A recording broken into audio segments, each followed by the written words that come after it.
మంచిది. మనం అపొస్తలుల కార్యములను కొద్దాం 5వ అధ్యాయము మొదటి 2 వచనాల అంతకుముందు వారం నేర్చుకున్నాం. పోయిన వారంలో మనం 3-4 వచనాలు నేర్చుకున్నాం. మరి ఈరోజు ఇంకొక 4 వచనాలు మనము చదువుకొని ధ్యానం చేద్దాం. కొంచెము సమయం. ఓకే, 5 వచనం నుంచి చదవండి.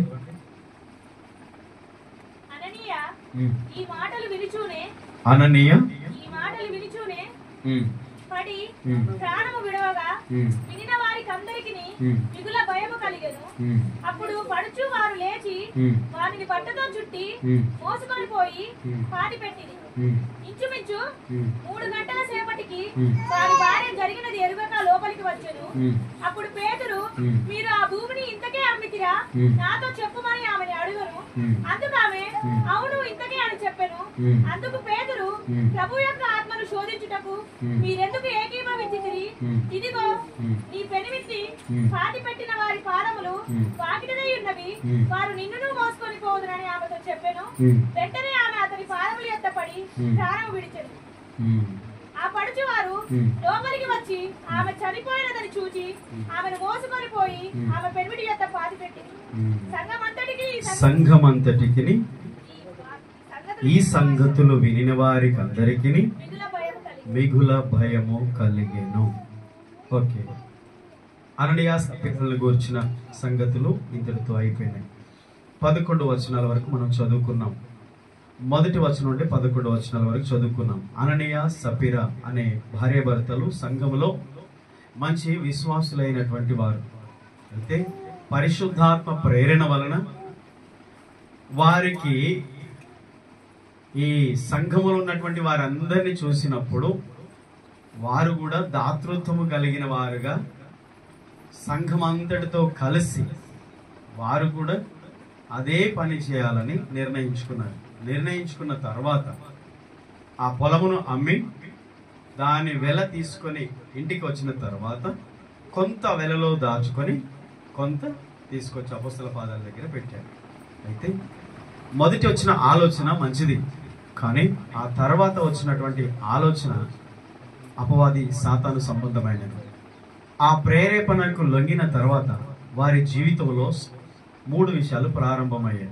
మొదటిది అబద్ధం, రెండవది కపటం, మూడవది వంచన. అబద్ధం, దాంట్లో కపటం, ఆ తర్వాత వంచన చేయడం, వంచడం అంటే నమ్మించడానికి ప్రయత్నం చేయడం. ఇంతకే మొదట అననీయ అబద్ధం, ఆ తర్వాత దాచిపెట్టి మాట్లాడడం కపటం, ఆ తర్వాత అననీయ భార్య అయిన సప్పీర వచ్చి చెప్పడం, ఇంకా వంచన చేయడం. ఓకే, నమ్మించే ప్రయత్నం చేయడం. ఓకే, సాధారణంగా సాతాను ప్రారంభించేవి వానిలో ఉన్నవే ఇవి. వాడు ప్రారంభించేది ఇవే, వాడు మనుషుల మీద ప్రయోగించేది కూడా ఇవే. గుర్తుపెట్టుకోండి, పోయిన వారము ఆదాము అవ్వల గురించి కొన్ని విషయాలు మీతో చెప్పాను. అవ్వ దగ్గరికి వచ్చాడు సాతాను. ఏం చెప్పాడు? దేవుడు చెప్పిన దానికి వ్యతిరేకంగా చెప్పాడు. దేవుడు తినొద్దన్నాడు. అయితే అపవాది వచ్చి ఏం చెప్పాడు? పండు తినొచ్చు అని చెప్పాడు. దేవుడు తినుదినమైన చస్తారని చెప్పాడు. సాతాను వచ్చి ఏం చెప్పాడు? మీరు చావనే చావరని చెప్పాడు. ఇలాగా అబద్ధాన్ని కూడా నిజముగా నమ్మే విధంగా సాతాను దాన్ని నమ్మబలికిస్తాడు. అంటే వంచన చేయడం, కపటముగా ప్రవర్తించడం, అబద్ధాలు చెప్పడం సాతాను స్వభావం అని యేసు ప్రభు వారు చెప్పిన విషయాలు కూడా మన యోహాను సువార్త 8వ అధ్యాయం 44 నుంచి పోయిన వారం నేర్చుకున్నాం. గుర్తుందా? అయితే ఇక్కడ మనము ఈ సంఘములో ఉన్నటువంటి విషయాలు మనం జ్ఞాపకం చేసుకుంటున్నప్పుడు కొన్ని పాయింట్ వైజ్గా నేను చెప్తున్నాను. మీకు 7 విషయాలు చెప్పాను. 7 విషయాలు మీకు చెప్పాను. 8వ విషయం చెప్తాను. రాసుకున్న వాళ్ళు రాసుకోండి. 8వ విషయం ఏంటంటే అననీయ యొక్క మరణం అతని మీదికి వచ్చిన దేవుని శిక్ష. తెలుసా మీకు? అననీయ ఆదిమ సంఘములో అననీయ అనే వ్యక్తి చనిపోవడము దేవుని నుండి వచ్చిన శిక్ష. అది కాలము గడిచి చనిపోవడం కాదు, ఏదో వ్యాధి వచ్చి చనిపోవడం కాదు. అకాల మరణం అంటారు దాన్ని. అకాల మరణం అంటే కాలము రాకమునిపై చనిపోవడం. కొన్ని పాపములు తీర్పుకు ముందే వెళ్ళిపోతాయి దేవుని దగ్గరికి. కొన్ని పాపములు అలాగుంటాయి. కొంతమంది ఎన్ని పాపాలు చేసినా బాగా వర్ధిల్లుతూ ఉంటారు, కొంతమంది సడన్గా చచ్చిపోతూ ఉంటారు. అయితే చావు అనేది దేవుని చేతిలో ఉంటుంది. అయితే దేవుని దగ్గర నుంచి తీర్పు అనేది కూడా వస్తూ ఉంటుంది. అయితే ఆ తీర్పుకు ముందు ఒకరి పాపములు బయలుపరచబడి దేవుని దగ్గరికి వెళ్ళిపోతాయి. జాగ్రత్త. మరణకరమైన పాపము కలదు, మరణకరము కాని పాపము కలదు. కొన్ని పాపాలు చంపేస్తాయి, నరకాన్ని పంపిస్తాయి. కొన్ని పాపాలు క్షమించబడడానికి అవకాశం ఉంది. ఇప్పుడు అది సబ్జెక్ట్ గా మీరేమి భయపడాల్సిన అవసరం లేదు. దేవుని యందు భయభక్తులు కలిగి ఉండండి, సరిపోతాయి. ఓకేనా? దేవుని యందు భయభక్తులు కలిగి ఉంటే ఆ పాపమైన, అవినీతైన, దుర్మార్గతైన, సాతానైన, దుష్టుడైన, మరణమైన, శాపమైన, రోగమైన అవి దూరంగా ఉంటాయి. జాగ్రత్త. ఈ సంఘానికి భయము కలిగిందని 11వ వచనం మనం చదువుకున్నాం. మిగుల భయము కలిగెను. మిగుల భయము కలిగిందంటే ఈ వార్త విన్న వాళ్ళందరికీ. కొన్ని వేల మంది సంఘం విస్తరిస్తుంది సంఖ్యలో. రక్షణ పొందుచున్న వారిని అనుదినం ప్రభు సంఘంలో చేర్చుచున్నాడు. సువార్త ప్రకటించబడుతుంది. అందరూ ఒకే చోట ఉన్నారు, సమిష్టిగా ఉన్నారు, ఏక మనసు, ఏక హృదయం, ఏక ఆత్మ కలిగి ఉన్నారు. తమది కలిగినది ఏది తమదని అనుకోలేదు, స్వార్థం లేదు, నిష్పక్షపాతంగా నిస్వార్థంగా జీవిస్తున్నారు. వారి అక్కర కొలది పంచి పెడుతున్నారు. దాతృత హృదయాలు కలిగి ఉన్నారు. దైవ కృప అధికముగా ఉంది అందరిపైన. ఏముంది? దైవ కృప అధికముగా ఉంది. ఇలాంటి పరిశుద్ధాత్మ ప్రభావంతో దేవుని ఆత్మ శక్తితో నింపబడిన సంఘంలోనికి మెల్లగా సాతాను ప్రవేశించాడు. సాతాను ప్రవేశించాడంటే పాపం ప్రవేశించింది. పాపం ప్రవేశించిందంటే స్వార్థము, గర్వము, అహంకారము, సాతానుకు సంబంధించినటువంటి అబద్ధము, కపటము, వంచన, వేషధారణ మెల్లగా సంఘంలోకి వచ్చేసాయి. ఇప్పుడు తలుపు తీసిన ఇంట్లోకి ఎవరైనా వస్తారా? తలుపు తాళాలేసిన ఇంట్లోకి వస్తారా?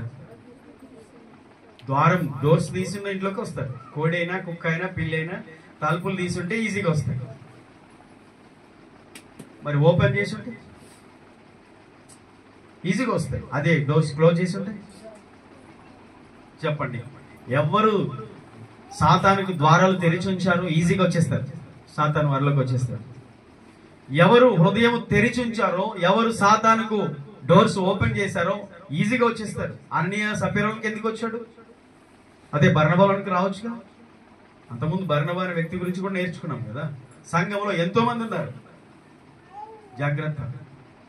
ఎప్పుడు అపవాది మనలోనికి, మన ఇంట్లోనికి, మన హృదయంలోనికి సాతాను తన యొక్క ఉద్దేశాలను ప్రవేశపెడతాడో గుర్తించకపోవడమే బుద్ధిహీనత, బలహీనత కూడా. ఎవడు మిమ్మల్ని మోసపరచకుండా చూసుకోండి అనేసే చెప్పాడు. ఏం చెప్పాడు? ఎవడు మిమ్మల్ని మోసపరచకుండా చూసుకోండి అంటే సాతాను మోసపరిచేవాడు, మోసగాడు, మోసపరుస్తాడు. అవకాశం ఇవ్వండి, రాడండి. అవకాశం ఇవ్వకపోతే రాడు. 12 మంది చుట్టూ కూర్చున్నారు. పస్కా విందు రొట్టె విరిచి ఇస్తున్నాడు. ఇస్కరియోతు యూదాకు రొట్టె ముక్క విరిచి ముంచి ఇవ్వగానే వానిలో సాతాను ప్రవేశించాడు. మీకు తెలుసా, దేవుడు ఉన్న కాడ దెయ్యం కూడా ఉంటాడు. యేసయ్య ఉన్న కాడ సాతాను కూడా వచ్చి ఉంటాడు. వారికి పర్మిషన్ ఉంది, దేవుడే పర్మిషన్ ఇచ్చాడు. సంఘంలో కూడా సాతాను ఉంటాడు, సంఘంలో కూడా సాతాను సంబంధులు ఉంటారు, సంఘంలో కూడా దెయ్యాలు ఉంటాయి, సంఘంలో కూడా దురాత్మలు ఉంటాయి, సంఘంలో కూడా ఉంటాయి. యేసయ్య ఉన్నాడు, శిష్యులు ఉన్నారు, సాతాను ఉన్నాడు, చూస్తున్నాడు. ఎవడు డోర్ ఓపెన్ చేస్తారో వాళ్ళకి వచ్చేస్తాడు. యూదా ఇస్కరియోతు ఎప్పుడైతే ఆ రొట్టె ముక్క పుచ్చుకున్నాడో సాతాను వాళ్ళు ప్రవేశించాడు. అంతకు ముందే సాతానుకు డోర్స్ ఓపెన్ చేసి ఉంచాడు. అంతకు ముందే సాతానుకు ఆహ్వానం పలికాడు. మీరు పిలవండి, ఎవరు పిలిస్తే వాళ్ళు వస్తారు మీ ఇంటికి. మీరు ఆహ్వానించండి. దేవుణ్ణి ఆహ్వానిస్తారా? దయ్యాన్ని ఆహ్వానిస్తారా? దేవుణ్ణి పిలుస్తారా? ప్రతిదినం ఎవరిని మీరు కోరుకుంటారు? అంటే మనం నోరార రండి రండి అని మనం పిలవము, కానీ మన క్రియలు పిలుస్తాయి, మన మాటలు పిలుస్తాయి, మన బ్రతుకు పిలుస్తుంది, మన జీవిత విధానం పిలుస్తుంది సాతాన్ని రమ్మని. తెలుసా మీకు? గమనించుకోకపోతే అదే జరుగుతుంది అన్నమాట. సంఘములో ఉన్నటువంటి ఒక మంచి ఫ్యామిలీ ఎందుకు సాతాను యొక్క ప్రభావానికి లోబడిపోయారు? సాతాను యొక్క ఇన్ఫ్లుయెన్స్ ఏదైతే ఆ ప్రభావం ఉందో వారిపై ఎలా పడింది, అపవాది క్రియలు ఎలా పనిచేస్తున్నాయి, సాతాను ఎలా పని చేయగలుగుతున్నాడు. అంత పవర్ఫుల్ గా ఉన్న సంఘం, హోలీనెస్, పరిశుద్ధత, పరిశుద్ధాత్ముడు బలముగా పనిచేస్తున్నాడు వారి మధ్యలో. మనం గమనించుకోవాలి. గమనించుకోకపోతే అననీయ మరణం అతని మీదకి వచ్చిన దేవుని శిక్ష. ఇక ఒక్క విషయం గమనించండి, తీసుకునే నిర్ణయాలు, చేసే ఆలోచనలు, పలికే మాటలు, మొక్కుబడులు, తీసుకునే తీర్మానాలు జాగ్రత్త. నెరవేర్చకపోతే, నోటి ద్వారా పలికిన మాటలు, ఆ మాటలు నెరవేర్చుకోకపోతే, చెప్పిన సాక్ష్యాలు, చెప్పిన మాటలు అవి మనం నెరవేర్చకపోతే అవి దేవుని దగ్గర అలా మిగిలిపోతాయి. బాకీ తెలుసా, అప్పు. అవి తీర్చబడాలి, ఎప్పటికైనా తీర్చబడాలి. ఒక 3 వాక్యాలు మీకు చూపిస్తాను. మొదటిది ప్రసంగి గ్రంథం 5వ అధ్యాయము 4, 5, 6 వచనాలు చదువుతాం. ప్రసంగి గ్రంథం 5వ అధ్యాయము 4, 5, 6 వచనాలు చదువు. ఇంకొకరు సంఖ్యాకాండం 32 తీసి ఉంచండి. ఇంకొకరు ద్వితీయోపదేశకాండం 23వ అధ్యాయం 21 వచనం తీసి ఉంచండి. సంఖ్య 32, ద్వితీయోపదేశకాండం 23, 21 తీసి ఉంచుకోండి. మొదటిగా ప్రసంగి 5వ అధ్యాయం 4వ వచనం చదువుదాం. చదువునన్నా. ప్రసంగంలో ఎక్కడుంటో తెలియదా?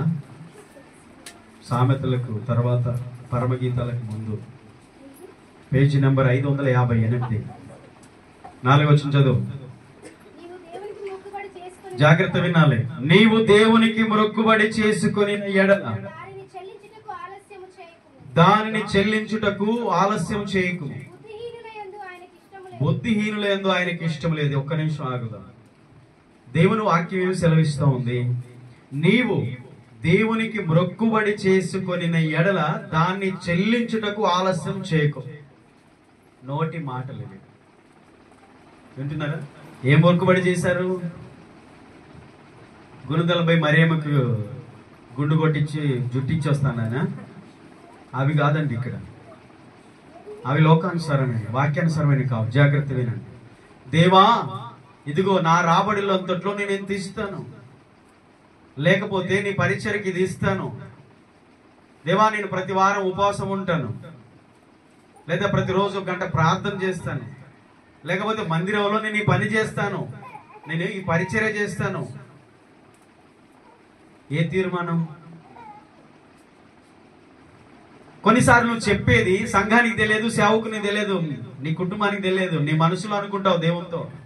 కొంతమంది అయితే ఆపద మొక్కులు, ఆ టైంలో మొక్కే మొక్కులు బాగైన తర్వాత ఉండవు. ఇక ఉండవు. బాగలేనప్పుడు, మంచాన పడినప్పుడు, అనారోగ్యత వచ్చినప్పుడు దేవునితో చేసిన మొక్కుబడులు, మొక్కిన మొక్కులు, దేవా నేను ఇది ఇస్తాను నీ మందిరానికి, దేవా నేను ఇది చేస్తాను పరిచయం, సేవకులకు ఇది చేస్తాను. మనసులు ఎన్నో తెలియకపోవచ్చు, బయటికి మాత్రం ఎవరికి చెప్పకపోయినా నీ మనసులో నువ్వు అనుకుంటావు. కొన్నిసార్లు నోటి మాటలు పలుకుతూ ఉంటాం, మనం చెప్పేస్తాం, సంఘంలో చెప్తాం, సాక్ష్యం చెప్పేటప్పుడు చెప్తాం, ఇతరులతో చెప్తాం, మనకు మనం చెప్పుకుంటాం, కొన్నిసార్లు దేవునితో చెప్తాం. బైబిల్ అంతట్లో ఈ సందర్భాలు ఎన్నో ఉన్నాయి. అందుకని అంటున్నాడు, దేవునికి మొక్కుబడి చేసుకొని ఎడల దాన్ని చెల్లించుటకు ఆలస్యము చేయకు. బుద్ధిహీనుల యందు ఆయనకి ఇష్టము. చెప్పాలి, ఎవరి యందు ఆయనకి ఇష్టం లేదు? బుద్ధిహీనుల యందు. అంటే బుద్ధి లేని వారి యందు దేవునికి ఇష్టము లేదు. కానుకీయాలనుకుంటారు, జేబులో పెట్టుకుంటారు, తర్వాత ఇద్దాంలే అనుకుంటారు. నేనైతే ఒకసారి కానుక తీసుకొచ్చి, పాస్టర్ గారి కానుక ఇద్దామని తీసుకొచ్చి 100 రూపాయల కాగితం, నా జీవితంలో జరిగిన యథార్థంగా చెప్తున్నాను. మేము ఎలా వద్దా ఇవాళ వద్దా నలిపి నా చేతిలో చెమటకు తడిచిపోయిందని లాస్ట్కి ఇవ్వలే. విశ్వాసిగా ఉన్నప్పుడు. కానీ తెలుసా, నాకు తెలియదు 100 రూపాయలు పోయినాయి. పోయినాయి. ఎలా పోయినాయి తెలియదు. కొన్నిసార్లు మనము ఏది అనుకుంటాం అది చేయం. మనుషులు అనుకున్నారు అననీయ సప్పిరాలు, మంచి ఆలోచన, పొలం అమ్ముదామా, అమ్ముదాం, భార్య ఓకే అన్నది. భార్య ఆపాలిగా, పొలం అమ్మేది ఏంటి, వాళ్ళందరికీ ఎక్కువైంది ఇస్తున్నారు, మనకు కొంచెమే ఉంది, మనం పొలం అమ్మేయడేంటి, ఓకే లేదు ఇద్దాం, మంచిదే. కానీ ఆలోచన ఏదైతే చేశారో, ఏదైతే వారు మనుషులు అనుకున్నారో, వారు మాట్లాడినది, వారు అనుకున్నది ఎవరు వింటున్నారు? సంఘం విన్నారా? సేవకులు విన్నారా? బంధువులు విన్నారా?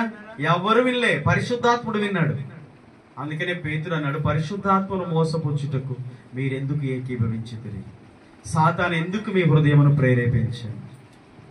పలికే పలుకులు, మాట్లాడే మాటలు, తీసుకునే నిర్ణయాలు, తీసుకునే తీర్మానాలు, చేసే ప్రమాణాలు, చేసే వాగ్దానాలు, చెప్పే సాక్ష్యాలు ఏమవుతాయి? అందుకని అన్నాడు, నువ్వు చెల్లించాలి. బుద్ధిహీనులు దానికి ఇష్టము. నీవు మొక్కుకొనిన దాన్ని చెల్లించుము. నీవు మొక్కుకొని చెల్లింపకుండుట కంటే మొక్కుకొనకుండుట ఏ మేలు? అసలు నువ్వు మాట్లాడకపోతే, నువ్వు మాట అనకపోతే, నువ్వు వాగ్దానం చేయకపోతే, ప్రమాణం చేయకపోతే, సాక్ష్యం చెప్పకపోతే, నువ్వు చేస్తాను, ఇస్తాను, తెస్తాను, ఉంటాను, ఉపవాసం ఉంటాను, ప్రార్థన చేస్తాను, దశమభాగం ఇస్తాను, నమ్మకంగా ఉంటాను, ఇవన్నీ మనసులో అనుకోకపోతే నీకేం లేదు. అనుకున్నావు. కొన్నిసార్లు బయట చెప్పకపోయిన మనసులో డిసైడ్ అయిపోతాం, నిర్ణయం తీసుకుంటాం, కానీ ఆ నిర్ణయాలు ఉండవు. కోపం వచ్చేస్తాను, నేను అనుకున్నా కానీ నేను ఎందుకు ఇస్తాను, నేను అనుకున్నా కానీ నేను ఎందుకు చేస్తాను, దేవుడు ఏం చేశాడు, నేను ఎందుకు ఉపవాసం ఉంటా, నేను వెళ్ళను, ప్రతి వారం చర్చికి వెళ్తా, ఎందుకు వెళ్తా, వెళ్ళను. కాదు, అది నీకే వస్తుంది. నువ్వే అనుకున్నావు, ఎవరు చెప్పలే, నువ్వే మనసులో అనుకున్నావు, నువ్వే అనుకున్నావు, మరి నువ్వు చేయాల్సిందే. నువ్వే పలికావు, నువ్వే చెప్పావు. ఎవరు చెప్పారు? అందరు వచ్చి అననీయ సప్పిరా దగ్గరికి వచ్చి, మీరు పొలం అమ్ముతారా, అమ్మరా, ఇస్తారా, చేస్తారా, తెస్తారా, తేరా అన్నారా? ఎవరైనా అన్నారా? ఎవరు అనలే. నిర్ణయాలు తీసుకోవడం, ఆలోచనలు చేయడం, మాటలు మాట్లాడుకోవడం, సాక్ష్యాలు చెప్పడం, పలకడం, మనసులో అనుకోవడం, ఇవన్నీ మనవంతే. అవి నెరవేర్చకపోతే దాని పర్యావసనం కూడా మనవంతే. వంతులు తెలుసుగా మనకి. అయ్యా నీ వంతు, ప్రార్థన చేయడం మా వంతు, బాగు చేయడం నీ వంతు. ఈ వంతులు ఇవన్నీ ఉండవు. దేవుని విషయంలో మనం నమ్మకంగా బ్రతకాలి. ఆమేన్. దేవుడు నీతో ఉంటాడు, నీ పక్షంగా ఉంటాడు. నీ భక్తి నీకు ధైర్యం పుట్టించాలి. చాలని చెప్తున్నా, నీ భక్తి నీకు ధైర్యాన్ని పుట్టించాలి. ఏం విశ్వాసమురా, ఎంత భక్తి పరురా, ఎంత భక్తి పరుడు. సాక్ష్యం ఇవ్వాలి. ఆదిమ సంఘం గురించి గొప్పగా మనం చెప్పుకుంటాం, మరి మన గురించి కూడా ఇతరులు చెప్పుకునే విధంగా మన భక్తి ఉండును గాక. ఆమేన్. 5-6 వచనం, నీ దేహము శిక్షకు లోబరచునంత పని నీ నోటి వలన జరగనీయకము. వింటున్నారమ్మా? వినండి అయ్యలారా, జాగ్రత్త. దేవుని వాక్యం ఏముంది మీరు చదవండి స్పష్టంగా. నీ దేహం శిక్షకు లోబరచినంత పని నీ నోటి మాట వలన జరగనీయకు. నీ మాటలు బట్టే శిక్ష వస్తుంది నీకు. నేను చెప్పాను, బైబిల్ చెప్తుంది, దేవుని వాక్యం చెప్తుంది. మాట్లాడే మాటలు మాట్లాడి వదిలేసి అయిపోతుంది. దానికి ఖచ్చితంగా విలువ ఉంది. మాటలు కూడా ఖచ్చితంగా ఒక విలువ అనేది ఉంది. అవి కూడా క్రియ చేస్తాయి. విత్తనం వంటిదంట మాట. భూమి మీద పడే విత్తనం మొలవకుండా పోదు. ఇప్పుడు వర్షాలు లేకపోయినా అలా ఉంటుంది, కానీ వర్షాలు పడగానే మొలుస్తుంది. కొంచెం లేట్ అయినా పర్వాలేదు, ఖచ్చితంగా మొలుస్తుంది. మాట కూడా విత్తనమే. ఖచ్చితంగా ఆ మాటలు మొలకెత్తుతాయి. మంచి విత్తనాలు. నీతిని విత్తితే శాశ్వత బహుమానం కోసం పొందుకుంటాం. నీతిని విత్తివాడు శాశ్వతమైన బహుమానం, నిత్య జీవాన్ని పొందుకుంటాడు. అదే మనం నీతిని విత్తకపోతే విత్తనాలు, మాటలు కూడా మంచి మాటలు, దైవికమైన మాటలు, పరిశుద్ధమైన మాటలు, క్షేమకరమైన మాటలు, ఇతరులకు ఆదరణ కలిగించే మాటలు, ఇతరుల్ని ప్రోత్సహించే మాటలు, ఇతరులను బలపరిచే మాటలు, ఉప్పు వేసినట్లుగా రుచికరమైన క్షేమాభివృద్ధికరమైన మాటలు మనం మాట్లాడకుండా విరగొట్టే మాటలు, కృంగజేసే మాటలు, విడదీసే మాటలు, బాధ పెట్టే మాటలు, దేవునికి కోపం పుట్టించే మాటలు, కత్తిపోటు వంటి మాటలు, ఇంకా రకరకాల మాటలు ఉన్నాయి, లిస్ట్ చాలా ఉంటుంది. ఆ మాటలు కూడా విత్తనమే, మొలుస్తాయి. నీ దేహము శిక్షకు లోపరిచినంత పని నీ నోటి మాట వలన జరగనీయకు. మాట అంటాం, వదిలేస్తాం, అయిపోతుందా? చెప్తాం, వదిలేస్తాం, అయిపోతుందా? ఉండదండి. చేయాల్సిందే, బ్రతకాల్సిందే, జీవించాల్సిందే. ఆమేన్. నేను ఉంటాను ఫాస్టింగ్ అంటే ఉండాలి. నేను ప్రార్థన చేస్తాను, చేయాలి. ప్రతి ఆదివారం దేవుని సన్నిధిలో పరిచర్య చేస్తాను, చేయాలి.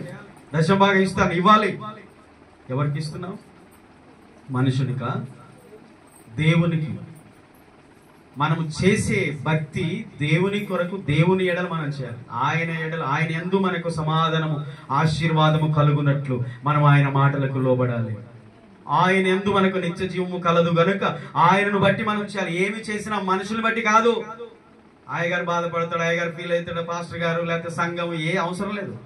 దేవుని బట్టి, దేవుని కొరకు మనం చేయాలి, జీవించాలి. అదే మనకు, మన కుటుంబం మీద అది నిలిచిపోతుంది ఆశీర్వాదం. మనుషులను బట్టి భక్తి చేస్తే ఉండదు. అది ఆ భక్తి కాదు, అసలు అది పరలోకమే పోదు. ఏది పట్టించుకోదు. దేవుని ఎడల మనము భక్తి కలిగి జీవించాలి.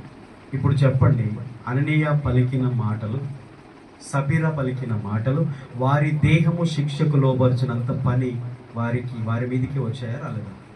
11 వచనాల వరకు చదువుకున్నాం. వచ్చాయా రాలేదా? ఇప్పుడు ప్రసంగి 5:6 ఏం చెప్తుంది? నీ దేహము శిక్షకు లోబర్చినంత పని నీ మాట వలన, నీ నోటి వలన జరగనీయకు. అది పొరపాటు చేత జరిగినని దూత ఎదుట చెప్పకు. నీ మాట వలన దేవునికి కోపం పుట్టించి నీవేళ నీ కష్టం వ్యర్థపరుచుకుంటావు.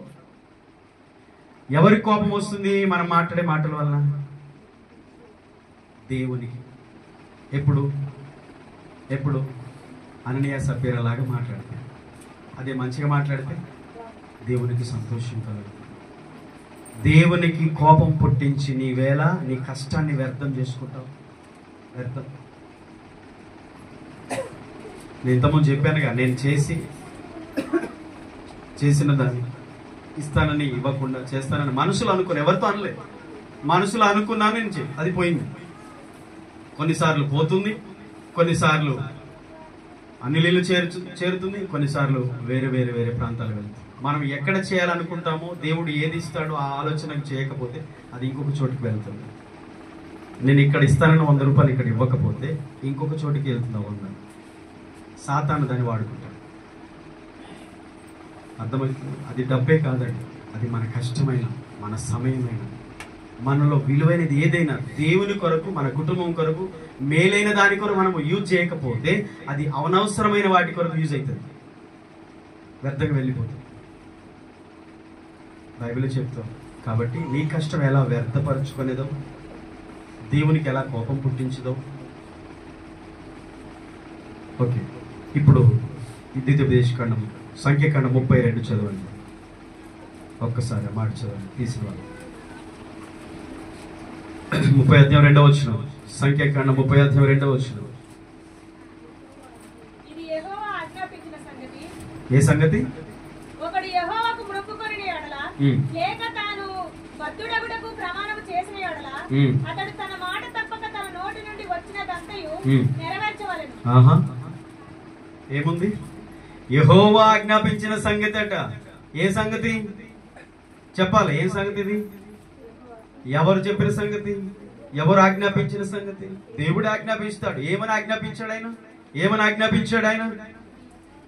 ఒకడు యెహోవాకు మొక్కుకొని, లేక ప్రమాణం చేసి, లేకపోతే వాగ్దానం చేసి, లేకపోతే ఏదైనా సాక్ష్యం చెప్పి, ఏదైనా మాట చెప్పి, అతడు చెప్పిన దాని ప్రకారం తన మాట తప్పక తన నోట నుండి వచ్చినదంతా కూడా నెరవేర్చాలి. ఏ మాట పలికావో ఆ మాట తప్పకుండా నోటి నుండి వచ్చినదంతా నెరవేర్చాలి. ఆమేన్. చేస్తానంటే చేయాలి, ఇస్తానంటే ఇవ్వాలి, నడుస్తానంటే నడవాలి, ఉంటానంటే ఉండాలి, బ్రతుకుతానంటే బ్రతకాలి. ఆమేన్. హల్లెలూయా. బాప్తిజం తీసుకున్నప్పుడు ప్రమాణాలు గుర్తున్నాయా మీకు? గుర్తున్నాయా? మీ వ్యక్తిగత ప్రార్థనలో, మీ ఆపద మొక్కుల్లో అప్పుడు చేసిన ప్రార్థనలు, ఆ టైంలో చేసే ప్రార్థనలు గుర్తున్నాయా? ఉన్నాయమ్మా? ఉన్నాయా? బాగలేనప్పుడు నువ్వే అంత, బాగున్నప్పుడు నువ్వే అంత. బాగుంది కొటేషన్. నువ్వే అంత యేసయ్యా, నువ్వే అంత. బాగైన తర్వాత నువ్వే అంత. నీ చర్చ ఎంత, నీ ప్రార్థన ఎంత, అంతేనా? భయం లేదు మనకు. దేవుడు అన్నాడు, ఇదిగో ఎవడైనను యెహోవాకు మొక్కుకొనిన ఎడల, లేక తాను ప్రమాణం చేసిన ఎడల, మాట ఇచ్చిన ఎడల, మాట పలికిన ఎడల, సాక్ష్యం చెప్పిన ఎడల, తను మాట తప్పక. ఏం తప్పక? చెప్పలమ్మా. ఏం తప్పక? మాట తప్పక. మాట తప్పక అంటే మాట తప్పుతారనేగా. మాట తప్పుతారనే కదా దేవుడు ఆజ్ఞాపించిన సంగతి. మాట తప్పుతారు. మాట తప్పక తన నోట నుండి వచ్చినదంతయు నెరవేర్చుకునవాలి. నెరవేర్చాలి. ఆమేన్. నెరవేర్చాలి. అననీయ సభ్యులను మన ముందు ఉంచుకొని ఈ హెచ్చరికలు సంఘానికి మనం తీసుకుంటున్నాం. మూడో విషయం, మీరు ద్వితీయోపదేశకాండము ఇది ఒకటి చదవండి. 23వ అధ్యాయము 21వ వచనం మీరు చదవండి. ద్వితీయోపదేశకాండము 23వ అధ్యాయము 21, 22, 23 వచనాలు. మంచి చదువునన్నా, మళ్ళీ చదువు.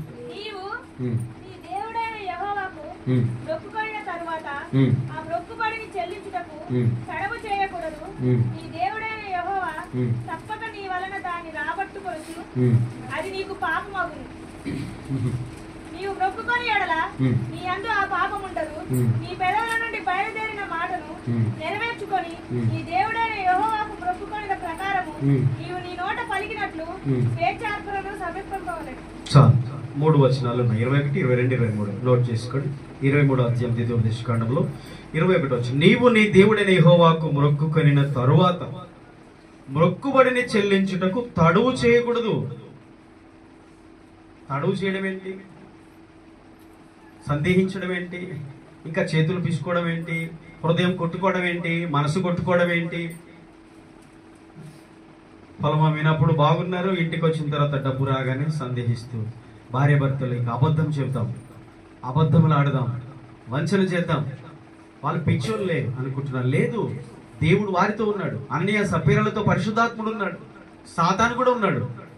పరిశుద్ధాత్ముడు అబద్ధం ఆడొద్దు అంటాడు, వంచన చేయొద్దు అంటాడు, కపటంగా మాట్లాడొద్దు అంటాడు, వేషధారణగా ఉండొద్దు అంటాడు. కానీ సాతాను ఇవన్నీ చేయమంటాడు. ఇవన్నీ చేయమని చెప్తాడు, నేర్పిస్తాడు. అవ్వకు నేర్పించాడు, ఆదాము భార్యకి నేర్పించాడు, ఆహాబు భార్యకి నేర్పించాడు, అననీయ భార్యకి నేర్పించాడు, యోబు వారికి నేర్పించాడు. తెలుసా బైబిల్లో భార్య భర్తల ఫ్యామిలీలో మంచి ఫ్యామిలీస్ ఉన్నారు, మంచి భార్య భర్తలు ఉన్నారు, చెడ్డ వాళ్ళు కూడా ఉన్నారు. ఫ్యామిలీస్ భార్య భర్తలు ఒకరు తప్పు చేస్తే ఒకరు నివారించాలి లేదా ఖండించాలి. మనమేంటి దేవునికి ఇద్దాం అనుకున్నాం కదా, అబద్ధం ఎందుకు ఆడాలి? ఎందుకు తడువు చేయాలి? ఎందుకు సందేహించాలి? దేవుని ఎడల మనం ఈ తీర్మానం చేసుకున్నాం, ఈ సంవత్సరంలో మనం దేవునికి ఇలాగ బ్రతుకుదాం, సమర్పణతో ఉందాం, ఓపెన్ గా ఉందాం, యథార్థంగా ఉందాం, హార్ట్ఫుల్ గా ఉందాం, దేవునికి ఇష్టంగా ఉందాం. అవును, గత జీవితాన్ని వదిలేద్దాం అంటే వద్దు, కొంచెం చేద్దాం, కొంచెం దాద్దాం, కొంచెం అట్లుందాం, కొంచెం ఇట్లుందాం. సహకరించడం. ఏ విషయంలో సహకరించాలండి భార్య భర్తకు? ఏ విషయంలో సహకరించాలండి భర్త భార్యకు? మంచి విషయంలో సహకరించాలి, దేవునికి ఇచ్చే విషయంలో సహకరించాలి, దేవునికి ఇష్టంగా బ్రతికే విషయంలో సహకరించాలి. కానీ తప్పు చేయడానికి ఎప్పుడు సహకరించాలి. నేను ఇంతకుముందు చెప్పిన భార్యల పేర్లున్న మీరు అది రిఫరెన్స్ కూడా ఇస్తాను, మీరు చదువుకోవచ్చు. ఆదాము మంచోడు, దేవుని మాట విన్నాడు. అవ్వ సాతాను మాట విన్నాడు. ఆదాము దగ్గరికి వచ్చి చెప్తుంది, పండు తిను, దేవుడు నాకు చెప్పాడు, అమ్మాయి తింటే చేస్తారని చెప్పాడు, తినొద్దు అని ఆదాము చెప్పాలి. కానీ అవ్వ తిను, దేవుడు మంచోడు కాదు, మనకంత అబద్ధం చెప్పాడు, మనం గొప్పలం అయిపోవడం ఆయనకి ఇష్టం లేదు, అందుకేంటి చెప్పాడు తిను. సరే నువ్వు తినకపోతే నేను తింటా ఫస్ట్. తినేసింది. ఇప్పుడు తిన్నాక తినకపోతే, భార్య మాట తినకపోతే భర్తలకు వచ్చింది బాధ. మళ్ళీ సమాధానంగా ఉండరేమో అని చెప్పేసి తినడం స్టార్ట్ చేశాడు. దేవుడు వచ్చి ఇద్దరిని మొట్టకాలేసి బయటికి పంపించేశాడు. ఇంకా రివర్స్ అవుతుంది కొన్నిసార్లు భర్త అలా చేస్తాడు. ఇప్పుడు అననీయ అదే చేశాడు, ఆమెకి ఏం తెలియదు, ఆయనే చేశాడు. మరి చదవండి, 2వ వచనం చదవండి ఒకసారి. అపొస్తలుల కార్యం ఒకసారి 2వ వచనం చదవండి. అపొస్తలుల కార్యం 5వ అధ్యాయం 2వ వచనం. మొదటి వచ్చిన చదువు. అననీయ అను ఒక మనుషుడు ఆ. తన భార్య అయిన సఫీరతో ఏకమై పొలం అమ్మెను. ఉమ్. భార్య భార్య ఎరకనే వాడు దాని వేళలో. అసలు కథానాయకుడు ఈయనే. అన్నిసార్లు స్త్రీలు నవ్వుతూ పురుషులు కూడా అలాగే ఉంటారు. చూడండి, ఈ సమస్య మనందరికీ ఉంది, అందరికీ ఉంది. నా వైపు చూడండి, ఈ ప్రాబ్లం అందరికీ ఉంది. కాకపోతే దేవునికి మనం లోబడాలి. అమ్మాయి, ఈ సమస్య అందరి దగ్గరికి వస్తుంది. సేమ్, మాకు మీకు తేడా ఏమి ఉండదు. అననీయ ఇక్కడ కథానాయకుడు ఈయనే. ఆమె మంచిదే, మౌనంగా ఉంది. ఈయనే ఆలోచన చేశాడు అనమాట. అంతొద్దు కొంత భార్య ఎరుకనే. ఆమెకు తెలిసే, అమ్మా ఇగో కొంత వద్దు, కొంత ఇద్దాం, కొంత దాచు. ఇప్పుడు ఆమె పాత్ర కూడా ఉంది తెలుసా, ఖండించాలి. నోర్మోయ్, ఏమిద్దాం అనుకున్నా అది ఇద్దాం అంతే. తర్వాత లేకపోతే సంగతి. సంఘంలో ఉంటాం, దేవుడు చూసుకుంటాడు. ఇప్పుడు అన్ని వేల మంది పోషించబడుతున్నారు. మన పొలమంతా అమ్మి ఇచ్చేసి మనం కూడా అందులో ఉంటాము. వారితో పాటు మనకు ఆహార అవసరం దొరుకుతాయి కదా. మనం ఎందుకు వంచన చేయడము? కొన్ని వేల మంది ఒకే చోట ఉన్నారు కదా, సంఘం ఉన్నారా లేరా? మరి వారందరూ సమిష్టిగా ఉన్నారు. మనకెందుకు ఈ బుద్ధి? ఆమె చెప్పాలిగా. తడువు చేయొద్దు. చేస్తే ద్వితీయోపదేశకాండం 23:21 చెల్లించుటకు తడువు చేయకూడదు. నీ దేవుడిని యెహోవా తప్పక నీ వలన దాన్ని రాబట్టుకొని. ఇది నిత్యం చెప్పాను. 100 రూపాయలు ఇద్దాం అనుకున్నాను, ఇవ్వకపోతే అయిపోయినాయి. ఎవరు తీసుకున్నారో తెలియదు, ఎక్కడ పోయే తెలియదు. దశభాగం ఇద్దాం అనుకున్నాను, కానుక ఇద్దాం అనుకున్నాను, మందిరానికి ఇద్దాం అనుకున్నాను, అది చేద్దాం అనుకున్నా, ఇది చేద్దాం. సేవకులకు బట్టలు పెడతాను, 3,000 ఇస్తాను. 3,000 లేకపోతే 30,000 ఖర్చు అయిపోతుంది. ఇదేంటి అనిపిస్తుంది కదా. నా జీవితంలో జరిగింది ఇది. సరిగ్గా 2013వ సంవత్సరం దశంభాగం తీస్తున్నాం. చిల్లరంతా ఒక డబ్బా నిండి దశంభాగం వచ్చే కానుకల్లో 10 రూపాయలు 20 రూపాయలు వస్తే 2 రూపాయలు తీస్తాం కదా. సరిగ్గా ఆ టైంలో చెప్పుకోలేనంత అత్యవసర పరిస్థితి.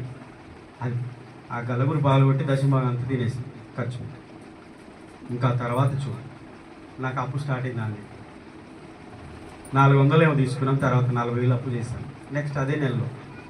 అప్పటి వరకు అప్పు లేదు. లింగపల్లి వచ్చినాక ఇప్పుడు మనము అనుభవాలు నేర్చుకుంటాం. గాయాల వలన, దెబ్బల వలన పాఠాలు నేర్చుకుంటాం. తర్వాత నమ్మకంగా ఉండి చేస్తున్నప్పుడు దేవుడు నమ్మకంగా ఉండి నేను ఏం చేస్తున్నా అదే అంతే ఇస్తున్నాడు. చెంచాతో నేను ఇస్తే చెంచాతో నాకు ఇస్తున్నాడు ఆయన. సరే పోనీ, మీరు ఎవరికైనా ఒక కుండెడు శనక్కాయలు బదులు ఇచ్చారు అనుకోండి, మళ్ళీ అదే కుండ, ఏ కుండతో ఇచ్చారు ఆ కుండతో ఇస్తారు. ఏ గ్లాస్తో కారం పెడితే ఆ గ్లాస్తో కారం పెడతారు. లోటతో బెటరు. చెంచాతో పెడితే చెంచాతోనే ఇస్తాడు దేవుడు. మళ్ళీ గంటతో ఇస్తే గంటతోనే ఇస్తాడు. అయితే కొన్నిసార్లు దేవుని విషయంలో ఎలాగుంటుందంటే, మనం ఏది చెప్తామో, ఏది మొక్కుతామో, ఏది మాట ఇస్తామో అది చేయకపోవడం వలన, మొక్కుకొని చెల్లించకుండా దాన్ని తడువు చేయడం వల్ల నీ దేవుడిని యెహోవా తప్పక నీ వలన దాన్ని రాబట్టుకుంటాడట. ఇప్పుడు చెప్పండి, ఇప్పుడు కోపం వస్తుందా? మీ కోపం వస్తే దేవుని మీద రావాలి, నా మీద రావద్దు దయచేసి. అంత సీరియస్ చూస్తున్నాను నేను. దేవుడే చెప్పాడు, నేను చెప్పలేదు. నీ దేవుడిని యెహోవా తప్పక నీ వలన దానిని రాబట్టుకొనును, అది నీకు పాపమగును. అక్కడే ఉంది పాపం. అది వస్తామండి, మాకు తీరిక లేదు, రాలేదు, మరి అది పాపమే. చేస్తామండి, మాకు కుదరట్లేదు, మేము చేయం. ఇస్తాం అనుకున్నా కానీ ఇయ్యమండి, మా పరిస్థితి బాగాలేదు. పాపం అని చెప్తుంది బైబిల్. నోటితో పలికింది తడువు చేయడము పెద్ద తప్పు. తడువు చేసినా దేవుడు రాబట్టుకుంటాడు. అయితే నువ్వు ఇస్తానన్న కాడ ఇవ్వడు, వేరే రూట్లో వెళ్ళిపోతాడు, వేరే దానికి పోతాడు. పాశ్చాత్యం అన్ని నీళ్ళు చేయనట్టు. ఎక్కడికి పోవాలండి? మన కష్టం, మన పిల్లలు తినాలి, మన కుటుంబం పోషించబడాలి, దేవుని సంఘం పోషించబడాలి, దైవజనుడు తినాలి. అన్యులు తినడేంటి? నీ కష్టం అన్యులు చేరేటేంటి? అర్థమవుతుందా? చిరిగిపోయిన సంచిలో వేసినట్టుందా? చిరిగిపోయిన సంచిలో వేసినట్టుందా ఈరోజు మన కష్టం? కొంచెమైనది బహుశ్రేష్టమైనది ఉండాలి. ఆమేన్.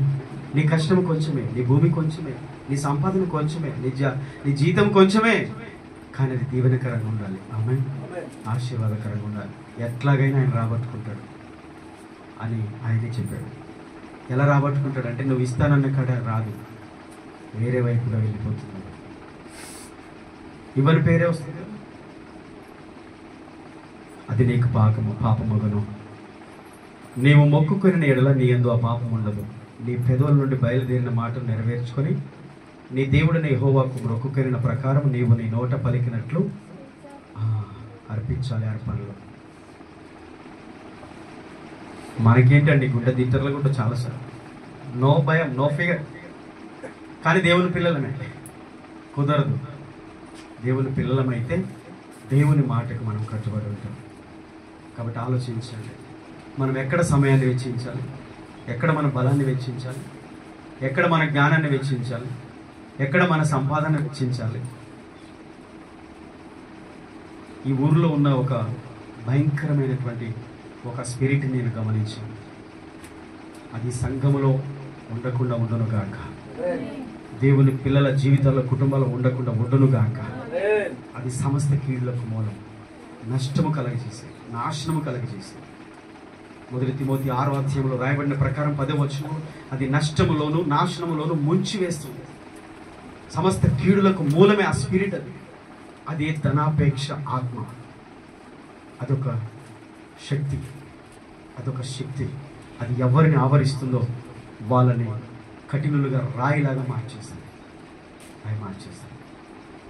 దేవుని యందు భయము భక్తి కలిగి, జాలియు కనికరమును ప్రేమ కలిగిన హృదయాలు మనం కలిగి ఉండాలి. కనికరం అనేది లేకపోతే కఠినత్వమే ఉంటుంది. మీకు తెలుసా, దేవుడు అన్నాడు ఒక వాగ్దానం యెహెజ్కేలు గ్రంథంలో 36వ అధ్యాయంలో, రాతి గుండెను తీసివేసి మాంస గుండెను ఇస్తాం మీకు అన్నాడు.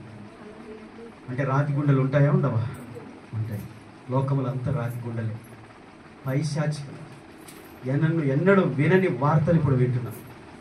ఒకప్పుడు మర్డర్లు అంటే చంపడం అంటే మామూలుగా ఉండేది. కానీ ఈరోజు వికృత రూపమైనటువంటి విచక్షణ రహితంగా జరుగుతున్నాయి. మానభంగాలైనా మర్డర్లైనా చంపడాలు, భయంకరమైన పాపం భూమి మీద వచ్చింది. అంటే రాతి గుండె. కానీ బైబిల్లో దేవుడు అన్నాడు, మీలో ఉండి రాతి గుండెను తీసివేసి మాంస గుండెని నేను ఇస్తాను. అంటే మాంస గుండె మెత్తగా ఉంటుంది, మాంస గుండె మృదువుగా ఉంటుంది, సాఫ్ట్గా ఉంటుంది, లోబడుతుంది, వెంటనే రెస్పాండ్ అవుతుంది, జాలి ఉంటుంది, కనికరం, దయ ఉంటుంది, ప్రేమ ఉంటుంది. ఇవేవి లేకపోతే ఇది రాతి గుండె. దేవుడు మాట్లాడే మాటలు ఈరోజు అననీయ సప్పీరాలు ప్రసంగాలు వింటున్నారు, శ్రేష్టమైన బోధలు వింటున్నారు. సాక్షాత్తు యేసు ప్రభుతో బ్రతికిన, యేసుతో జీవించిన అపొస్తలులు ఆ సంఘంలో ఉన్నారు. మామూలు కాదండి, యేసుతో జీవించిన వాళ్ళే ఆ సంఘంలో ఉన్నారు. అలాంటి అపొస్తలులు, పరిశుద్ధాత్ముడు బలముగా ఆ సంఘంలో పనిచేస్తున్నాడు. అయినను సరే రాతి గుండెలు వచ్చేసాయి, అయినను సరే కఠిన హృదయాలు వచ్చేసాయి, అయినను సరే స్వార్థము, అయినను సరే కపటము, అబద్ధము, వేషధారణ, వంచన వచ్చేసాయి. సాతాను ఆదాము అవ్వల్ని కాదండి, ఎక్కడికైనా వాడు ఏలు పెట్టే సందు ఉంటే చాలు కాలు పెట్టేస్తాడు. ఏలు పట్టే సందు దొరికితే కాలు పెడతాడు సాతాను. ఈరోజు సంఘాల్లో, విశ్వాసుల కుటుంబాల్లో, విశ్వాసుల జీవితాల్లో ప్రవేశించి ఆట ఆడుకుంటున్నాడు. మనం అవకాశం ఇవ్వద్దు. దేవుడు ఏది చెప్పాడో అది మనం వినాలి. ముఖ్యంగా ఈరోజు ఒకే అంశం మీద మనం మాట్లాడుకున్నాం. ఏంటవి? నోటి మాట, మ్రొక్కుబడి, పలికిన పలుకులు, చెప్పిన సాక్ష్యాలు, ఇచ్చిన వాగ్దానాలు. అర్థమవుతుందా? ప్రసంగి 5వ అధ్యాయంలో, ద్వితీయోపదేశకాండం 23వ అధ్యాయంలో, సంఖ్యాకాండం 30వ అధ్యాయంలో దేవుడు మనతో మాట్లాడాడు. మరి అననీయ సప్పీరాల దేహము శిక్షకు లోబరుచినంత పని వారి మాటల వల్లనే జరిగింది. వారి మరణానికి కారణం వారు తీసుకున్న నిర్ణయాన్ని, అనుకున్న ప్రకారము చేయకపోవడం. దేవుడు రాబడతాడు, అది మనకు పాపం అవుతుంది. కాబట్టి ఈరోజు నేను దేవునికి సమర్పించుకుంటున్నానని చెప్పి సమర్పించుకోకపోతే, నేను యేసయ్య కొరకే బ్రతుకుతాను, దేవుడు నన్ను బ్రతికించాడు, బ్రతకకపోతే, ఆయన కొరకు సాక్షిగా ఉంటారు, మరి ఉండకపోతే, ఆయన పరిచయం చేస్తాను, చేయకపోతే, ఇవన్నీ మనం తీసుకునే ఆలోచన, నిర్ణయాలు, తీర్మానాలు, వాటి ప్రకారం మనం ఉంటే దేవుడు అన్యాయస్తుడు కాదు. ఆయన ఇచ్చిన మాట ప్రకారం మనల్ని హెచ్చిస్తాడు, దీవిస్తాడు, తోడుగా ఉంటాడు, నడుస్తాడు. ఎప్పుడైతే ఆయనకి ఇష్టం లేని చేస్తామో ఆయన బ్రేక్ ఆగిపోతాడు, స్టాప్. మనతో నడవడం దేవుడు ఆగిపోతాడు. దేవుడు మీతో నడుస్తున్నాడా? ఆగిపోయాడా? దేవుడు మీతో నడుస్తున్నాడా? అక్కడ ఆగిపోయాడా? ఆగిపోతే మళ్ళీ మనం రిటర్న్ వెనక్కి వెళ్ళి అక్కడి నుంచి మన జర్నీ స్టార్ట్ చేయాలి. అక్కడి నుంచి మరలా మనము, దేవా నువ్వు మాతో రాకపోతే, నువ్వు మాకు తోడుగా ఉండకపోతే, దేవా నువ్వు మాతో నడవకపోతే మేము నడవలేము. మోషే అడుగుతాడు, నీ సన్నిధి మాతో రానియడలా ఈ జనము నేను తీసుకొని పోను, మేము వెళ్ళం ఇక్కడి నుంచి, ఒక్క అడుగు కూడా వెళ్ళాం. ఈరోజు మనం అడుగుతాం దేవునితో అడుగుతాం. మోకరించండి, ప్రార్థించదు. అందరూ కూడా తల్ల ఉంచదు, కళ్ళు మూసుకున్నాం, ప్రార్థించదు. దేవా, ఇచ్చిన మాట ప్రకారంగా, చేసిన తీర్మాన ప్రకారంగా, మొక్కుబడి ప్రకారంగా, తీసుకున్న నిర్ణయాల ప్రకారం, చేసిన ఆలోచనల ప్రకారం దేవా మేము ఉండకపోతే, దేవా మేము